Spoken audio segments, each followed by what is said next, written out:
I carried his child, but he wasn't my husband. I never imagined my life would turn into a secret I'd carry in my womb. It started with love, the quiet kind. The kind that creeps in unnoticed, whispers comfort into your ears, then explodes when you try to silence it. But the man I loved wasn't mine. Not legally, not morally, not even intentionally. My name is Vanessa. I was married to Daniel for 7 years. We were that kind of couple people admired from a distance, well-dressed, polite, successful. But behind closed doors, we were two ghosts who slept in the same bed. We used to love each other, truly. In the beginning, we had dreams and plans and laughter that filled our apartment. But life has a way of making cracks in everything. Work, expectations, silence. Those cracks became canyons. And somewhere along the line, Daniel and I stopped reaching across them. Then there was Jason. He was Daniel's best friend since university. Tall, warm-hearted, annoyingly perceptive. He was always there, birthday dinners, weekend getaways, business meetings. He and Daniel were like brothers, loyal, inseparable, trusting. Maybe that's why I never saw it coming. It started the day I cried in the kitchen. Daniel was working late again. The sun had long gone, the house silent except for the hum of the fridge. I stood at the sink, scrubbing dishes from a dinner I ate alone. Then, without warning, the tears fell. They weren't dramatic, just quiet and endless, like something had broken open inside me. I didn't hear the door until Jason's voice broke the silence. "Vanessa?" I wiped my face quickly. "Jason, hi, I thought you were out of town." He tilted his head, concern clouding his usual smile. "You've been crying." "No, just tired," I lied. He didn't press, just walked to the counter and leaned against it, watching me. "I see you, Vanessa, even if he doesn't." And just like that, the weight I'd been carrying slipped a little from my shoulders. Jason started visiting more often, always with a reason, dropping off files, picking up Daniel, checking in. But the reasons didn't matter. What mattered was that when he was around, I felt seen. Not pitied, not dismissed. Seen. We talked for hours about music, life, childhood dreams, frustrations. And somewhere between laughter and long silences, I started looking forward to his knock more than my husband's key turning in the door. I never meant to fall in love with him. I told myself it was just emotional, harmless. He never crossed the line, until the night he did. Daniel was out of town, again. Jason came over to return Daniel's forgotten laptop. It was raining and he was soaked. I gave him a towel, made tea, and we sat in the living room, firelight flickering across the walls. "I worry about you," he said suddenly, breaking a long silence. "I'm fine." "You're not.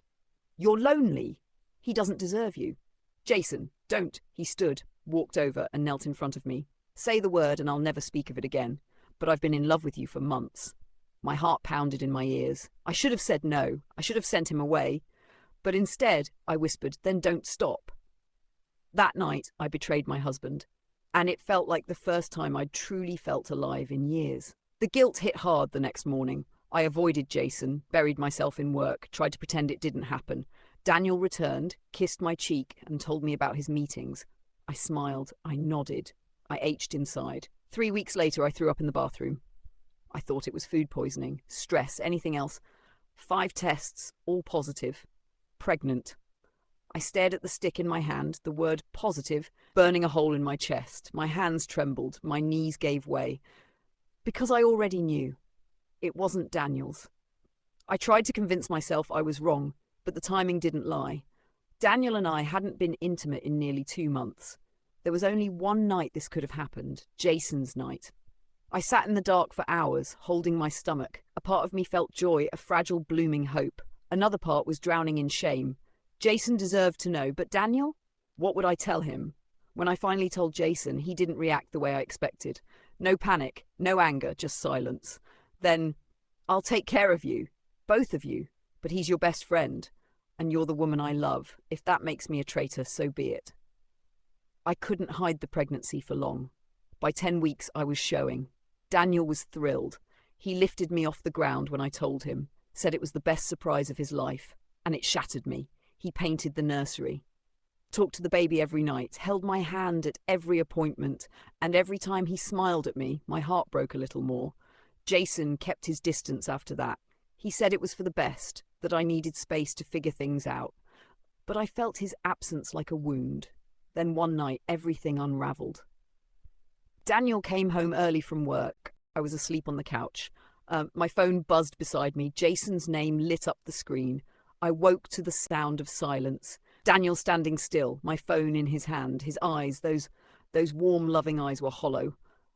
What is this? I sat up, throat dry. Daniel, please. He threw the phone across the room. Don't lie to me, Vanessa. Is the baby mine? I couldn't speak. Tears filled his eyes. Answer me. No, I whispered. He turned away, hands on his hips, his shoulders shaking. How long? He asked. Once. It only happened once. And it was him, my best friend. I didn't mean for any of this to happen. You let me paint the nursery. You let me dream. I'm sorry. He didn't look at me. Get out!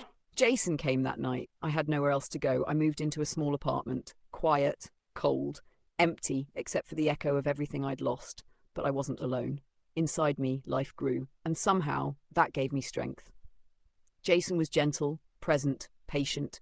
He never pushed, never blamed. He came to every appointment, held my hand through the tears, kissed my forehead when I felt unworthy of love.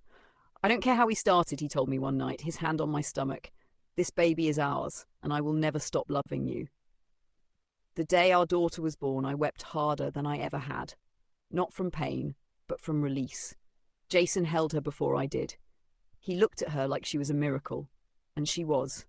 She had his eyes, my nose, a heart that didn't ask where it came from, only who would love it forward. Daniel didn't come to the hospital. I didn't expect him to.